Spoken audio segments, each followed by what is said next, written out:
Welcome back to another episode of Merge Extra. I'm very excited about today's guest. Our guest today is Rania Al Khusaibi. Rania, welcome to the show. Thank you for having me. Okay, so I'll introduce Rania. Rania is a certified trainer in financial awareness. She is also the founder and CEO of Al Amal Consultancy. She has over 15 years of experience in the government sector working as a project manager. I have a lot of financial questions, and I feel like most people do too.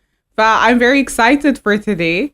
Is there anything you would want to add to introduce yourself, to tell people about you? Not much, but I've started this journey in loving anything related to money 20 years ago.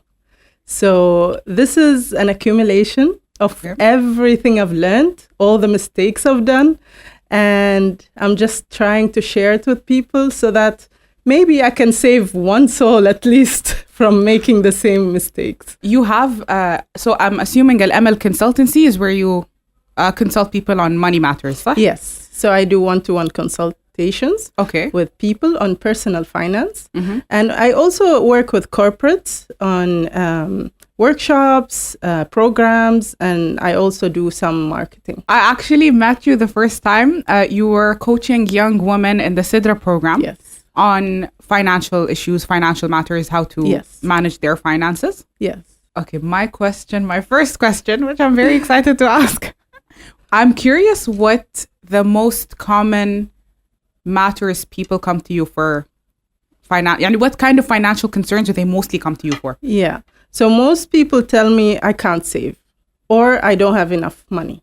I don't have enough income. Okay. So these are probably the most questions that I get asked. How would you go about someone telling you that they don't know how to save? Like, what's your perspective on how to save? So basically, the first thing I tell them, it's self-discipline. See, when you want to lose weight, when you want to study something, when you want to learn something, you have to self-discipline. I can give you all the tools. I can speak from today till tomorrow and I give you all the courses, all the workshops. But if you don't have that in you to discipline yourself and achieve the goals you put for yourself, because see, with finances, you have to always have clear goals. Okay. Otherwise, just saving for nothing, you won't do it. Okay. You have to be striving for a goal to achieve, right? Mm-hmm. So, for example, you do short-term goals, long-term goals. In the next year, how do you want your life to be? In the next 5 years, 10 years, retirement. Even very young people who had like the first job, I tell them, okay, think of retirement now. You tell young people to think of retirement. Okay. Look, it's never too early or too late. Okay. Think of your future. Plan. The younger you are, the easier, the less money you have to put in investment. Okay. For retirement. Yeah. There is, I saw something on Instagram where someone was saying you don't need to go buy a cup of coffee every day. Yeah. You don't need to spend money every single day on, for example, eating out and all that stuff. You need to be saving that money. And then I saw other people arguing that so we're not supposed to enjoy our money at all just because we need to save? Yeah. Where do you land on that? Okay, see, there's a beautiful concept by Ramit Sethi. Okay. He's an author, entrepreneur. He speaks about living your rich life. Okay. What does that mean? It means that you spend your money on things that you value most. Okay. So, for example, if you love traveling, spend that money on traveling, but another person might not like traveling. So you can't go and convince them, no, you should travel. But that doesn't align with their values, right? Okay, makes sense. For example, some people don't want a big wedding or a wedding at all. Mm-hmm. But some people know, they think this is a very important milestone in my life. I want to celebrate my wedding. So we can't really tell people or dictate where they should spend their money, but also we need to spend our money on things that we value. We don't go and buy a car just because everyone else is driving that car or it's a status symbol that I want to show, but I don't care about cars, but I'm doing it for people. The wedding, I'm doing it for people. the traveling, the going out for coffee shops. Some people don't like that and don't enjoy it, but they feel that I need to keep up with people. For me, I'm a coffee addict. Yeah. I love coffee. I have my coffee machine at home, but why not? I love going out. I love buying a cup of coffee. The difference, I budget for it. Okay. So I always have a budget for things that I really like doing. Okay. Just pre-plan. So you're aware of, for example, how much money you're going to be spending on coffee this month? Yeah. So you actually plan that out? Yeah. Okay. If it's gone, it's gone. I don't have coffee. Oh, wallah. Yeah. يعني, so for example, if you've passed the budget, but then you're feeling for like a cup of coffee, you would stop yourself. You'd be like, no, home. Really? Yeah. Okay, because that's you need interesting. to discipline yourself. Okay, so you see it as discipline, not as like... Yeah, and if you budget Makes it sense. correctly, you won't run out, Okay, right? that's fair. Because you will know how much roughly you need Okay, that's per fair. month, right? That okay. I found it very interesting that you said the concept of spend money where Yeah. يعني different people spend money differently. Dave Ramsey always says, and he's my guru when it Okay. comes to finances. He says, live like no one else so that later you can live like no one else. So Interesting. basically, don't follow the herd, don't Okay. follow people just because. Live like nobody in your circle. So I want to save, I want to spend on things I value. I don't care for the things that everyone else Cares seem for. to care for. So that later, I don't have debt. I am living in the house of my dreams. I have my family. I've traveled the world. Whatever that thing that you were saving for or working towards, you know what I mean? Makes sense. Retiring comfortably. Some Okay. people say, no, I want to live now. I don't care about retirement. To me, I feel that's catastrophic. Okay, because you But- haven't planned just in yeah, case. but because see, as a person, money gives you power, gives you freedom, gives you options.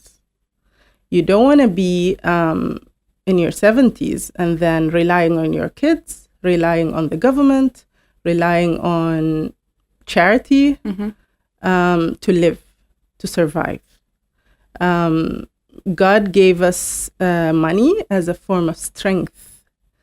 المال قوة, Yeah. it is strength. So we have to always think, okay, how can I help my community? How can I help my family? How can I help myself? Money gives you all these options. That's an interesting perspective.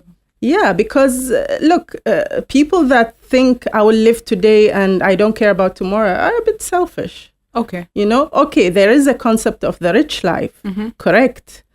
I'm not contradicting that. I'm just saying that when you reach that age where you, for example, you lose your job, you lose your health, you lose something like a house on a fire or a car on a fire. So This is a sensitive topic, right? yeah. So what do you do now? Okay. You rely on other people, either a bank, government, my parents, my husband. Why? Okay. Why live like that? Why Be at the burden mercy. others? صح. Yeah, or under the mercy of others. Yeah. So money gives you power and options. Money gives you power and options. That is powerful. Yeah. I don't think I've heard this perspective before. Okay. One thing you talked about before the cameras were on. We had a long conversation Yeah. before the camera was on, Yeah. so we're bringing it back now. Okay. You talked about, what's the name of the man you said was your guru? Can you remind me of his name? Dave Ramsey. Dave Ramsey. Yeah. I asked you about a question. I've heard other people talk about Yeah. how you should take loans to invest. I've heard other people talk about, for example, let's say you have cash and you would like to buy a car. You don't use that cash for buying the car. You take a loan, get the car using the loan and use the cash to do other things, to invest it, to do other things. You don't agree with that. That's a school of thought. Okay, But, what's your school of thought? Mine is I hate living with high risk. Okay. So any money you owe people that's a very high risk. Okay. Anything can happen to you, whether losing the job, losing the health, or losing life. And then what? Okay. What will you do? Some people are like, oh, my family will bail me out. Oh, but it's insured. What kind of insurance on these loans? People don't read the fine print. Okay. It's a very specific thing that loans are insured against. Okay. So why burden people? Why burden myself? Like, I want to sleep soundly at night. Knowing that you don't have any debt on your name. Yeah, exactly. Okay. And okay, people say, no, but I won't take from banks. I will do, let's say, jam'iyya. Or I will borrow from people. Still, it's a debt. Wait, so you consider even going for a jam'iyya a debt? Yeah. Because you're having to pay it off every month? Yeah. Okay. What if one of the members leaves or passes or whatever happens? Okay. No, but this is a guaranteed jam'iyya. These are my family and this and that. But why? Okay. Why can't you save the same amount in your account every month? Okay. Oh, because I get the money first. Yeah, that's one of the things people say. Why do you need it now? Unless it's a real emergency. Okay. Real emergency, which we will talk about an emergency fund later. Okay. Unless it's a real emergency, why do I need a loan? It's because I'm impatient. Okay, that's very interesting. Although it makes sense that is considered a loan, I don't think I thought of a jam'iyya as a loan. Yeah. But it makes sense because you're having to pay it off every month. Exactly. You're spending money that's not yours, essentially. That's fair. Right? So don't spend money that's not yours if you don't want to burden anyone else or yourself. Okay. So your perspective is no loans whatsoever. It's the risk. Okay. Look, everyone is an adult and they can do whatever they want. Yeah. And they can take any school of thought they believe in. Okay. My thing is, I don't like risk in this matter. Okay. You know what I mean? Money that I don't own, anything can happen. And I'm not being bleak and morbid, like, oh, we're going to die or... Which we are. That should be... But this is life. Life happens. And it happens at the worst timing possible. That's very true. And see what happened in COVID. Oh my God, COVID. A lot of people got, for example, they had to retire them. People had lost their jobs, lost their businesses. I know people that immediately took their kids out of private school to government school. They couldn't afford it anymore. They had to hustle with 2-3 jobs just to make up for all the losses that there were mergers in a lot of entities and companies. Yeah. So a lot of people lost a lot. And it's something none of us were expecting. Yeah. Especially their incentives. Were you expecting that? No. Were you ready for it? I was. Okay. The financial expert was ready. Look, you have to always be ready for Plan ahead, just in case. Plan ahead and live your life. How many years will it take you to plan? 1 or 2 years? When the younger you are, before family, before all these commitments, just plan, have an emergency fund, have some investments, just a little bit. Hustle, work 2-3 jobs while you can. Okay. Then live your life. I'm living my life now. I'm not saying you're not holding. Yeah, exactly. I have my dream house. I have... my kids are in good schools. Why? Because I planned it like way, way, way ahead. Okay. So just to summarize your school of thought, your perspective on this particular issue, as much as possible, do not get yourself into loan no matter what. Yeah. Save the money on your own if you can. Yeah. Because you don't want a debt hanging over your head. Yeah. Look, I'll tell you a story. I had a health issue and I needed a surgery. Okay. When I went to government, they said because of COVID, there's a backlog of a year waiting. So in private, same doctor, I could have done it now. And I did it. Why? I had an emergency fund. I had a family emergency fund. Okay. I didn't take loan. I didn't have to save even for it. The money was there. Okay. Another colleague of mine had the same issue. And I'm like, okay, just go to private.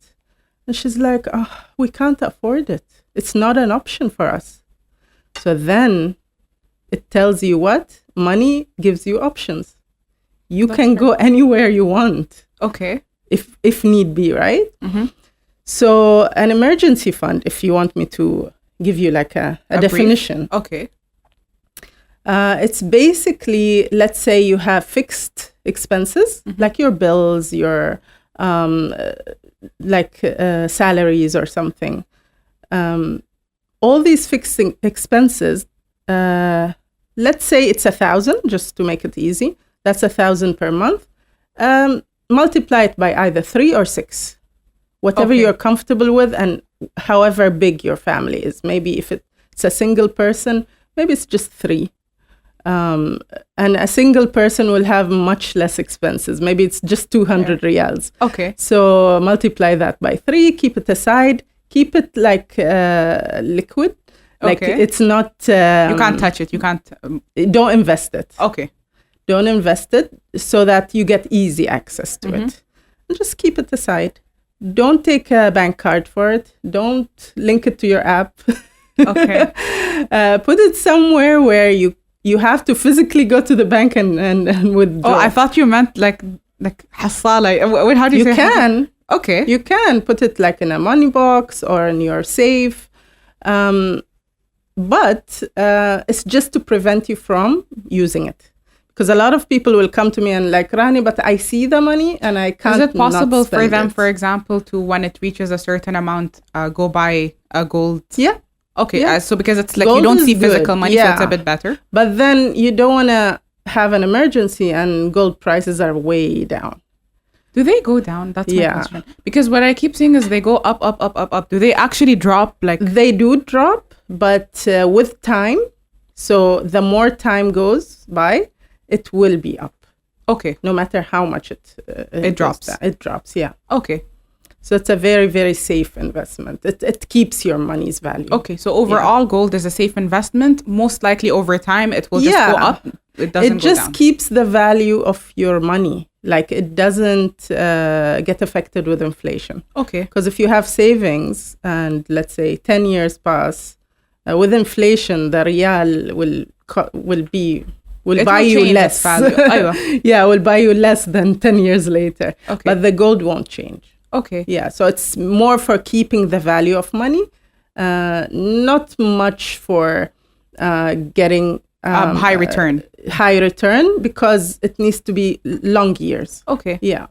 Okay. But an emergency fund is vital for each family to have. Yes. Is it something that... It's the most important account for you ever. Okay. Is it like, for example, a husband and a wife, they both pitch in? Yeah. Or is it like each one has their own separate emergency fund? I don't believe in separating for families. I believe in having one Excel sheet, one budget, a joint account. I believe in having your financial independence. Okay. Like your own investments. Mm-hmm. But when it comes to spending and saving for common goals, I believe in doing it together. Even buying a house, for example? Look, with the house... the assets and investments, I believe in separating. Okay. So this you count it as a separate it's investment. An asset, Okay, that's fair. Yeah. Okay.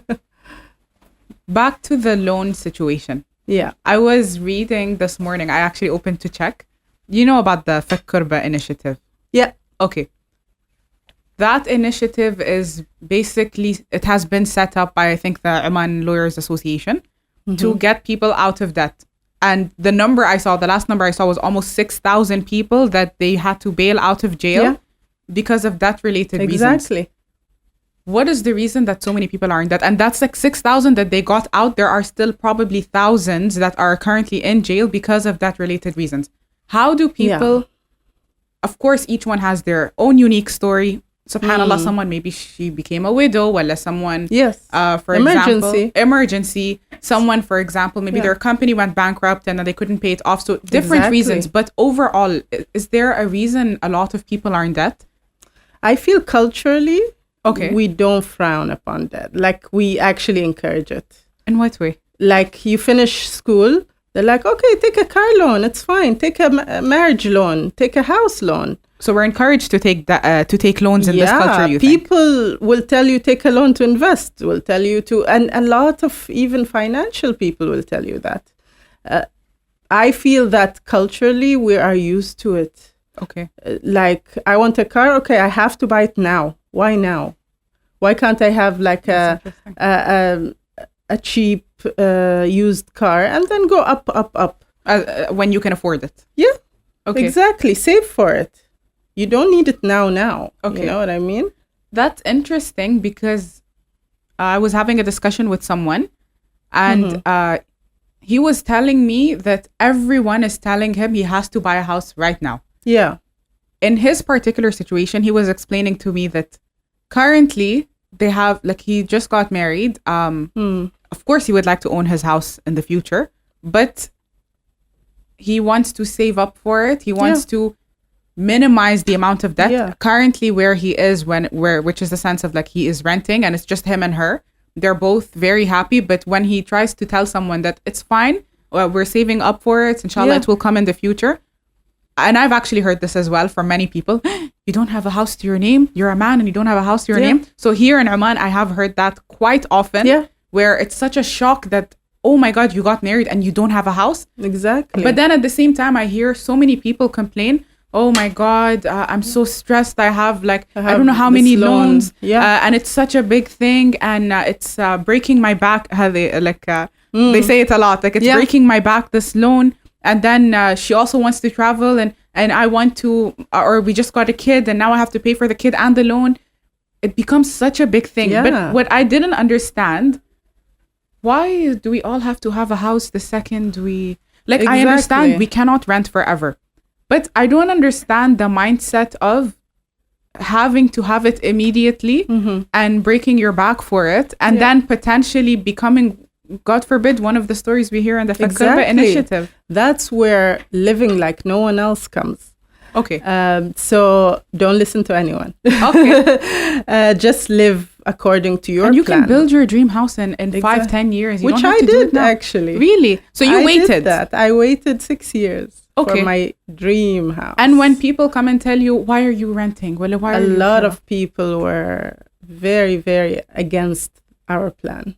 Okay. But as long as you and your significant other have aligned with the same financial goals, which is very important. Speaking about finances is very important. Sometimes it's an awkward topic. It is. Some couples, they don't even know each other's salaries or how many loans each has or how many investments. And you're partners for life. You have kids. You have, you are one family. Why not talk about finances? I don't get it. Some people... Okay, I've heard a woman's perspective on this, a specific woman. She was saying that she feels like he's not going to pay anything knowing that she has then her there's backup. A main issue in the marriage. That has nothing to do with the finances. It's like That's a something marriage they need issue. to solve. Okay. Yeah. Then she doesn't trust that guy. Right? That's what I heard from her. Yeah. And I kind of had the same perspective as you. And I was telling her, I'm like, if you cannot even share that, there's a fundamental issue. Exactly. You have your financial independence, right? Which I talked about. So I have my own investments. My husband has his own investments separated. Then when we spend on the house, we do our monthly budget, we do it together. You know what I mean? Emergency fund together. Okay. So there are things you do together and you protect yourself because a lot of people are so scared of what if something happens? What if even not just like divorce, even if the husband, for example, passes away and what will happen? His family will take the money or will take anything that's shared, joined. So, okay, protect yourself that way. You can. By having your own separate investment. Separate investments, but work together, dream together, share all your financial goals. You know, you will help each other reach it faster.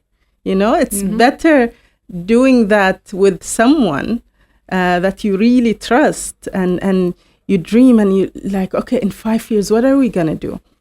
Share the dreams, share the finances. When we retire, what are we going to do? Oh, we're going to buy a farm. somewhere, and we'll go there, and it'll be nice. Like you dream together. Make it something nice. Why does always speaking about money is taboo, an uncomfortable topic? Uncomfortable, and it has to be very negative. Money is a beautiful thing. God gave it to us, and your husband or wife is also a partnership that is also a gift from God if you choose to look at it in that way. Exactly. صح. And قال الله تعالى المال والبنون زينة الحياة الدنيا. المال came before the word بنون because it's stronger. Okay, so these two things are the best things that you can have, right? So why separate them? Even my kids know everything about how we get money, how much our salaries are. We plan together. Why not? That will actually help me in the future because they will learn from a young age about financial literacy. Responsibility and all. You brought up an interesting point. You mentioned that your kids are aware of the financial situation of the family. Yes. I've heard a different perspective that says don't talk to your kids about the money, the financial situation of the family, because you could make them worry about money. Well, you can make them feel anxious if, for example, a situation happens and they feel like, oh no, we have to spend less. They were saying, as an adult, you would have the mental capacity, the emotional capacity to understand, and it's okay. This is just a period we need to save and we'll be okay. But then they were saying that some kids may take it in an anxious state, like, oh my God, we don't have money. What are we going to do? That kind of mindset. Yeah, that's if you talk negatively about money. Okay, so how should you talk to your kids about money? Like, Mama, I want this toy. I don't have any money. Is that the negative way? That's negative. Okay. You can say, okay, how do you think we should save for it? Okay. So positively what should we do? Yeah, and make them be part of it. What should we do? Should we save for 2-3 months? How much? How much is this? And my kids do that now. Okay. They come to me and they're like, Mama, this is the toy. This is how much it costs. I want to save, for example, for a month or for 2 months or whichever. Or can you match it? Like I can match it, for example. Okay. Can I ask how old they are? I have 11, 7, and 4. MashaAllah. 11, 7, and 4. And they're coming to you telling you, Mama, the toy costs this much. How much should I save for it? Yeah, they're very smart. Okay, kids at what age did you start talking to them about this? Since the beginning. So not 2-year-old, but 3-year-old. I don't know when, but we've always been open about money. Okay. We've always been positive about money. Okay. How much do you make? How many hours do you have to work to make that? Okay. For example, kids nowadays, they see YouTubers and they think that's easy money. They're millionaires, like quick, this. But we talk openly about what happens behind the scenes, how much work they have to put into it, what skills they need to have to succeed. For example, as a social media influencer or a YouTuber. Even that, because these are the current issues we're facing, right? Okay, so you're open about that. Always, they have to know.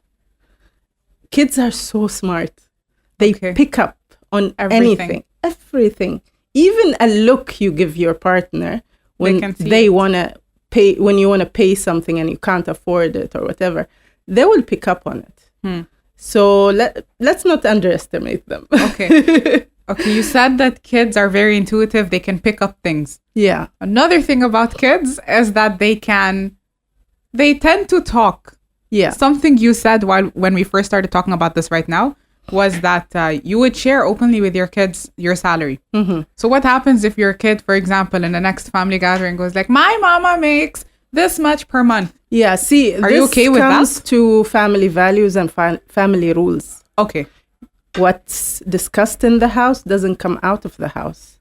Okay. We have rules. We have, my kids know that they should not share anything, because my kids, for example, are obsessed with there was an age where they were obsessed with asking everyone, how old are you? Oh, And they would remember that's it. sensitive sometimes. Yeah, very sensitive, especially for women. And Oh, God. they would remember, Oh, my and they God. would just go back and tell her, "Oh, you're this Oh, age." my God. To them, they're kids, and they love. It's They're an innocent fascinated question. about. But you need to really catch that and Tell them that this is inappropriate. lay what's Okay. appropriate, what's not, and that goes with the mannerism, of course. Okay. Yeah. Okay. Should I share a funny story? Yes, please. Okay. Once my kids were pestering me, they wanted like some more money, extra money, Okay. just to go to buy something from like the shop. And I was sick of that. Okay. Like every time they want to go to the shop, they want to go to the shop. So I had some giveaways from Ramadan and like these little watches, Uh-huh. like Nus Riyal or something.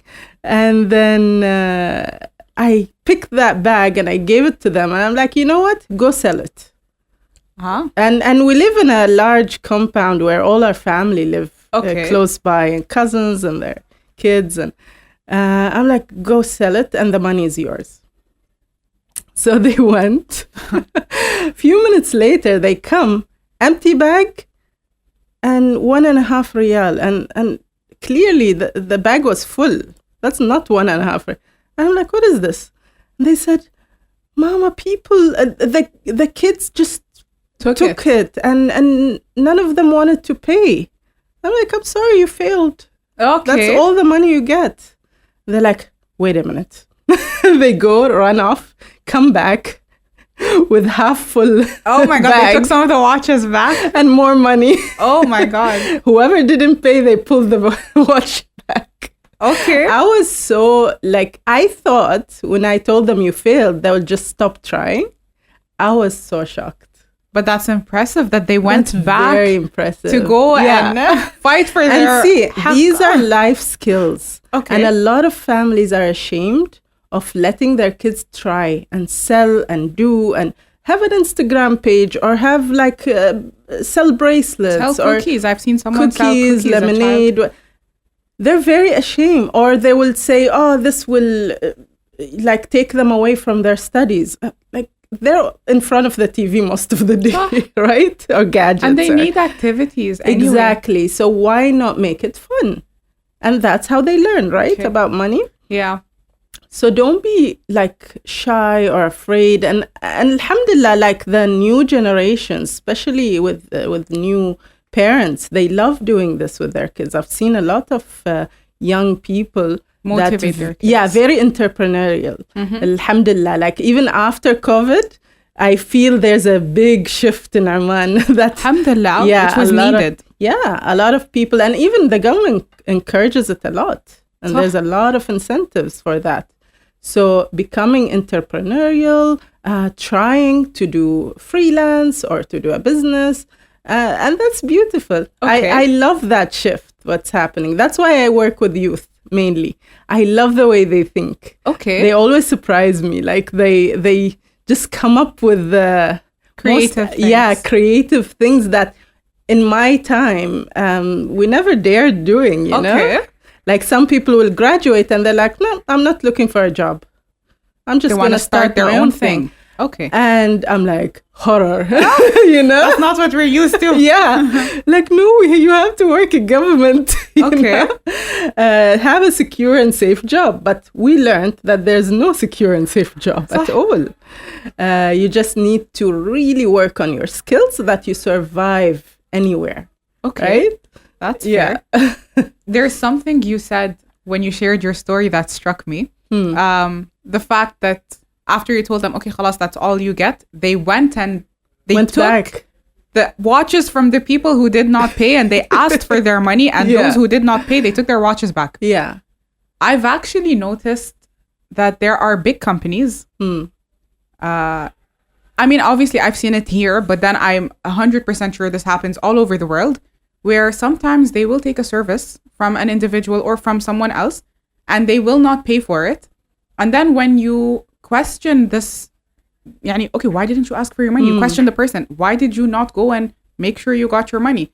I was Why? shy. Exactly. And then, or why as a business did you not ask for your money? Because that is your right. You as a business, Exactly. you did the service for them. oh no, we want to keep them as clients. Oh no. I've heard this. Big I've heard this mistake. from And that's why a lot of businesses fail. Exactly. And then what happens is, for example, for the next 6 months, most of their clients have not paid. They are not able to pay their employees. They end up shutting down. And all of this comes out of, we wanted to keep them as clients. Yeah. And for the freelancer, they end up doing almost, I don't know how many months or a year of free business, not getting paid because they feel too shy to ask for their money. Yani sometimes I've heard someone go like, oh, it was only 30 riyals. Why should I ask for it? I did a small service. Yeah. If it was 1 riyal and you did the work, you get the pay. Exactly. But your kids were not shy. I was shocked. Aywa, you like, subhanallah, maybe see how they unknowingly- observe? Exactly. They learn from seeing. If I don't ask, that's what I'm going to get. People will just take it for free. So you actually maybe unknowingly taught them from a young age that when you provide a product or a service, you have to get paid for it. Yeah. And they were not shy to go ask for that. So I feel, Exactly. subhanAllah, that fosters in them, when they grow older, this culture that I've been seeing a lot overall. Because culturally, we still are shy and afraid to talk about money. Or to ask for our rights. Or ask for your right, or ask for anything. People will think, this is something that someone gave me as an excuse. They will think I'm منتزقة. Yeah. For the money. It is your money. Like, it's not about intizaq. It is not, there's something called haq, which means your right. And your right is your right. You provide a service. And when you don't get paid, your family will suffer. Exactly. And you also in the future, especially I believe in a small society like in Oman. Let's say you're freelancing. Yeah. You don't get paid for your work. And then it spreads to other companies. Oh, you want someone who does, for example, let's say emceeing. Oh, she did it for free for us. So then more people come and ask you to do it for free. Take advantage of Take advantage of you. And then when you start to ask for a pay later on, hey, but you did it for free for them, or you did it for free for me before. And you get stuck in that hole, which is like, now you cannot ask for what you deserve because you actually provided your service for free to too many people. You were too shy to ask for your help. And some people charge too little as well. They're either not confident in their skills. They feel they wouldn't product, be paid. Or they feel, I don't want people think I'm greedy. But your service is really, really valuable, right? And if they want it, they will pay for it. And if they don't, someone else will come and pay for it. Exactly. So that's something I learned the hard way because I felt I had that. And honestly, to be very honestly, to be very honest, it was a confidence issue. Yeah. Because I felt, why would they want to pay this much for me? I'm sure there's other people who are charging less and they're better than me. And then I actually performed at an event. And one of the people who were organizing the event, so the people who are supposed to be paying me, came to me and asked me, why are you charging so little? Yeah. You deserve to actually charge double what you're charging. Exactly. And I was shocked because I'm like, they hire me. So if he hires me in the future and I raise my price, that's not good for him. And he came to me and he was like, a piece of advice, you're too good to be charging this. And subhanAllah, it sparked something in me. A lot. Exactly. Yeah. And sometimes, you obviously you need to have your own self-confidence, but sometimes it comes from someone else and it hits something inside of you. And then another friend told me, the concept of like rizq, it will always come to you, but it also comes on par with what you think of yourself. So if you think your services are up to here, you will get people who are on par with you. على قد السعي. على قد السعي. If you think your services are down here, you will get people looking for you who are down here. If you say no to the people who come to you at this level and you believe you're here, people will come to you where you quality. Are. Exactly. Yeah. So you lose 1, 2, 3 gigs, for example, but inshallah you will get another one that's on the level with what you want. Yeah. And that I had to learn with experience. And I've been trying to tell people because a lot of times henna freelancers, they're afraid to ask for the pay. They're afraid that nobody will hire them. Exactly. But that's not fair. You're being taken advantage of, and you need to understand that. Like, that's sometimes a message I feel maybe it would come better from you because you deal with the finances. That's why in my workshop is called Change Your Money Mindset. Okay. غير عقليتك المالية. Okay. Look, we are conditioned to think a certain way about money. And time has come to shift this mindset, to align it with what's right for us and also what's right for the times now. And also to align it with Islam. لأن people had a skewed view of money in Islam. And in my workshops, I also touch on that. Okay. What kind of skewed mindset do you mean? So money is وسخ دنيا. Okay, I've actually heard that. It's the root of all evil. Okay. It makes you a bad person. حب المال makes you greedy. Yeah, greedy. You're just hoarding money. No, I'm just protecting myself. I'm giving myself power. I'm not following money as a I live just to follow money. No, I want the money so that I can better myself, my family, and my society. In Islam, the Sahabat al-Rasul, the very, very wealthy ones were the most that gave and helped Islam, because they used that money for good. To make the يعني رسالة الرسول, to spread the message of Islam, spread the message properly, and to fund all the wars or all the so basically, and of course, يعني who's the first person who believed in Rasul alayhi salam? Yes, Sayyidah Khadija, and she was one of the most powerful business women in the world. Why don't we look at her as a role model, especially us women in Oman? Why don't we study her history and how she worked with business and made all the money she had? Okay. And how she used it later on. See, we're living on earth for a purpose, right? Let's keep our purpose that it's not just for me, it's for my society. My legacy, and the society. Why don't we do that? Why don't we see it in that way? Why do we see it only in that, no, but you're doing this business just to have money, just to hoard money? But maybe I have a bigger goal, right? And my current salary, let's say, didn't allow me to achieve that goal.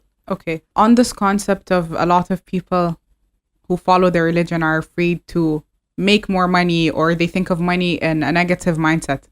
There was a post you posted once where you discussed one of the ways to increase your rizq. And you mentioned you give money, you have to have a particular amount that you give to charity. Yes. And that's actually a concept in Islam. So zakat comes to purify your money. Yeah. And that is an annual thing that Muslims pay in order to make sure that money is not in their heart, but in their hands. Yeah. And why is zakah there? It's to make the society somehow stable, yeah. Not like a huge disparity between the rich and the poor, to kind of balance it, to make sure that no one in society is left out, not having food or basics. Yeah. But at the same time, it's also for us, because greed is a human emotion. Sometimes if you don't protect yourself by giving the money away, it comes into your heart, and that can be, it is something that can happen. Another version of Dave Ramsey's saying is live like no one else, so that later you can live and give like no one else. Okay, so he added the give. See, he added the give. He's a very religious man. And we have very shared similarities between Christianity and Islam when it comes to giving and tithing. And for us, it's sadaqah or zakah. So always, you're living now, you're planning your future so that later you can give as well. You're not living for yourself. You're not on earth just for yourself. Yeah. And with that mindset, I think it shifts the perspective of the people who believe that, as you said, money is the root of all evil. Yeah. It can make you greedy. Well, it makes you think of it in a better way. Money amplifies what's really inside you. So if you're a good person, it'll show.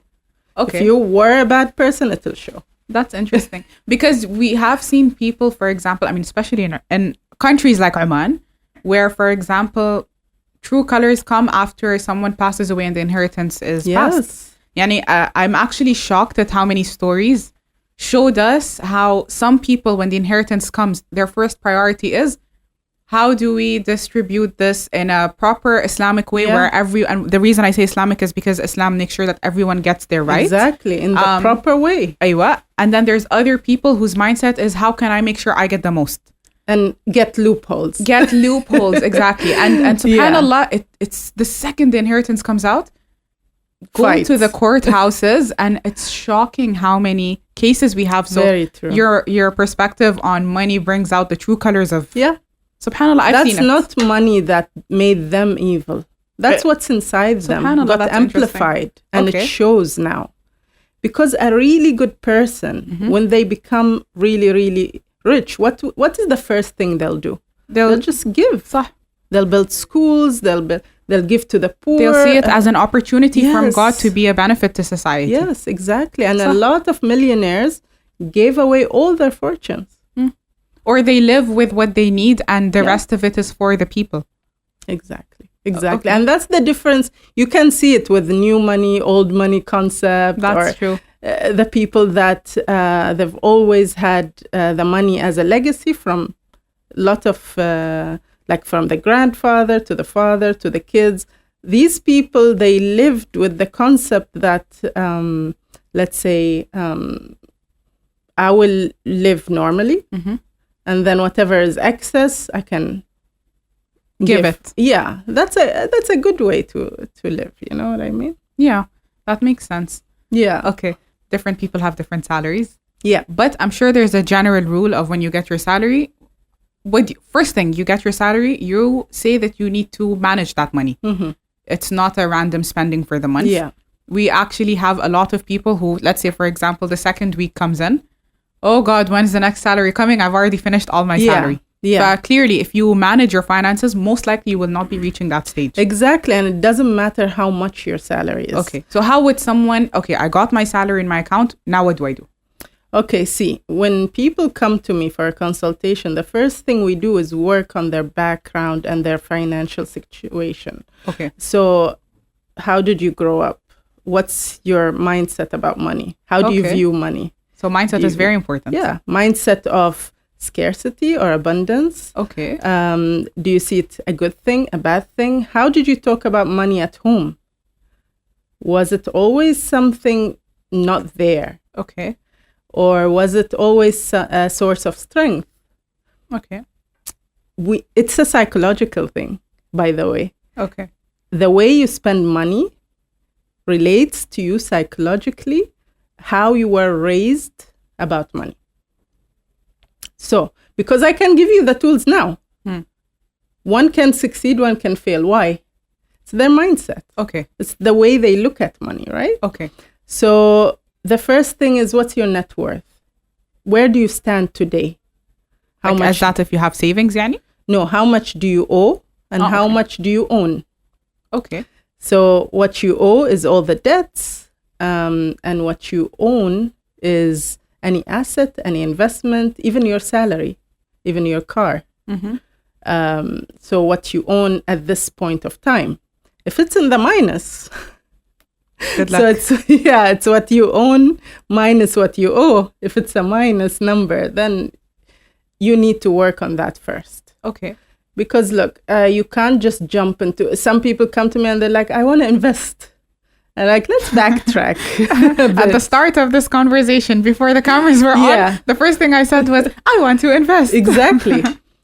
Backtrack first. And you said you need to work with me. You didn't say, okay, just invest in here. You actually said, you would need to work on it and see everything. And I was like, where do you stand? Yeah, I was like, you're not just going to tell me, put it in stocks or something. And you actually did not say that. Because I'm not here to sell you a product, right? Okay. I'm here to change your life. Okay. I want to help you. If I could charge you for a consultation and give you all the investments you can, and I tell you, take a loan and invest, khalas, I got my money, right? But I want to change your life. Okay. And make it sustainable to the future until you retire. You are in a good financial shape. Okay. That's the difference between a personal finance consultant and an investment consultant or a corporate financial consultant. Some people mix them up. Okay. So for me, I look at the first step before you reach financial freedom. I help you. I go step by step for you to reach financial freedom, then have a good investment portfolio later. Okay. So you see that you have debt, let's say. We list your debt, smallest to largest. Try to pay off the smallest first. Okay. Even if the interest of the largest is more. Why? Because we want to psychologically give you small wins. You know what I mean? Okay. When you see that you take off some of your debts. Yeah. Okay. So you have this 100 riyal with your colleague, for example, or 7,000 with the bank or whatever. So you see the smallest, tick them off. Okay. Finish them. Okay. And you help them set a plan to finish them off? Yes. So the first, so there are so many steps that we go through. The first step is, as I mentioned, it's to see where you are now financially.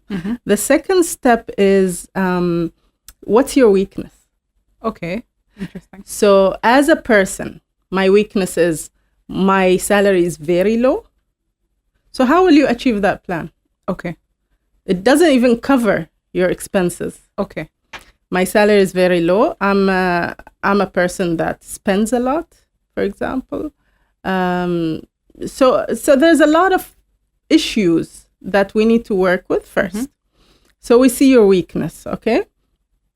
And then we see where does your money go? Because I tell them, okay, tell me how do you spend your salary? Off the top of your head, you'll give me random numbers. Okay. You don't have real numbers. Okay. Do they tend to be accurate?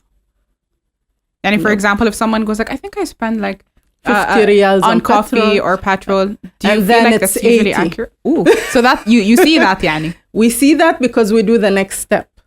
Oh. So I tell them, okay, give me the numbers. They give me random numbers. And I'm like, you know what? Now I want you for a whole month. Your salary comes in today. Track every 100 paisa that you spend. Oh. Everything. Okay. Where did it go? You will be shocked. Because some people will be like, I shop a lot. But the majority of their money goes on, let's say, the car is spending too much petrol, or they buy too much grocery. They need to switch. They need to do substitutes. Their plans, their subscriptions. So these things you pay for, you pay for and you don't realize. Okay. You need to see where your money is going and you need to have accurate numbers. Okay. So whoever said 50 riyals for petrol, and it ends up maybe 80. That's a difference of a whole 30 riyals, very which you can random. do a lot with. Yeah, it's very random. So we can't work on a budget if we don't know the numbers. So you have to do that first, then work on a budget. Okay. And the budget, I personally like to do, if it's a couple, I like them to do it together. Okay, interesting. And I do couple consultations. Okay, because I'm asking you questions, 90% for the audience and 10% like interesting. I need to know more. Yeah, so look. So they're shared goals. They're how they want to spend their money. Most of the marriage problems come from money problems. I would assume so. Yeah. No transparency. Dave Ramsey calls it financial infidelity. There's a term for it. Yeah. Okay. So you take a loan or you spend so much on something and then you don't tell your partner. And then fights happen. Why did you buy this car? Why did you do this? Where did the money go? Okay. And so you sit together, you plan goals, monthly budget. You can involve the kids as well. Okay. Why not? Because they are part of the budget, right? And they are part of the family as well. Yeah. So basically budgets, you split them to 3. Fixed expenses, variant expenses, and savings. What's a variant expense? Okay, a variant is going out, eating out, car insurance. Yeah, things that you don't have to pay each month. Okay, and your fixed is, for example, let's say if you're paying rent, your loan, every single month you have to pay them. Yeah. Variant is, as you said, things that change. And the last one you said? The last one is savings. Okay. So if you don't have an emergency fund, that's your first savings item.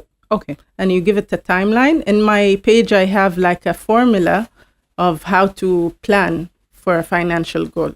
So it tells you how to calculate it, basically. Okay. So for your first 6 months, let's say we are saving for an emergency fund. Next year, we're saving for, let's say, traveling or for a house or for a car.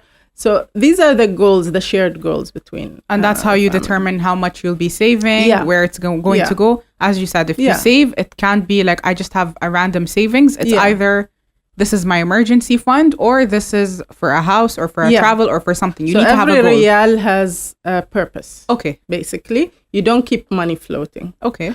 And also, I don't give it a percentage. For example, a lot of people will tell you, put 50, 30, 20. Yeah, that's usually what I hear when I check on this. But what if your salary is 300 riyals? Okay. You can't do that. Or if your salary is 2,000 riyals and you have no expenses, for example, you live Okay. with your parents. You don't need to pay the rent. You don't need to pay electricity No. or water or whatever. It doesn't make sense. Okay. So always a consultation is a very customized process. Mhm. You sit, you look at the person psychologically, you look at their financial situation, and then work. Do you feel like we have an issue with financial planning here in our country? I think we're getting better. Okay. We're really waking up now into that, okay, I have to plan. I have to be disciplined. A lot of people on social media speak about money, especially in Oman. So I'm really happy about that. A lot of entrepreneurs. So yeah, the mentality has shifted. Okay. The mindset. Yeah. Should we have financial planning as a course in schools? Should we have it Actually, as... I'm working on that Really? with the Ministry of Education. So Okay. there's a program called Khazna Okay. with Ministry of Education. So it's financial literacy for school kids. Okay. Yeah, and That's we very had a symposium not far like ago, maybe in September, I think. Mhm. And it was an international symposium. There were around 12 workshops, 15 papers, international papers, all about financial literacy in schools. Okay. Thank you so much for joining the show. Thank you I for think having you, me. yani, mashallah, you're a person who has so much knowledge and then you actively share it. So thank you so much for actually sharing that today. You're welcome. And inshallah, this episode will be out very soon. And we will also be having a question answer segment with you on Merge, inshallah. Inshallah. Thank Thank you very much.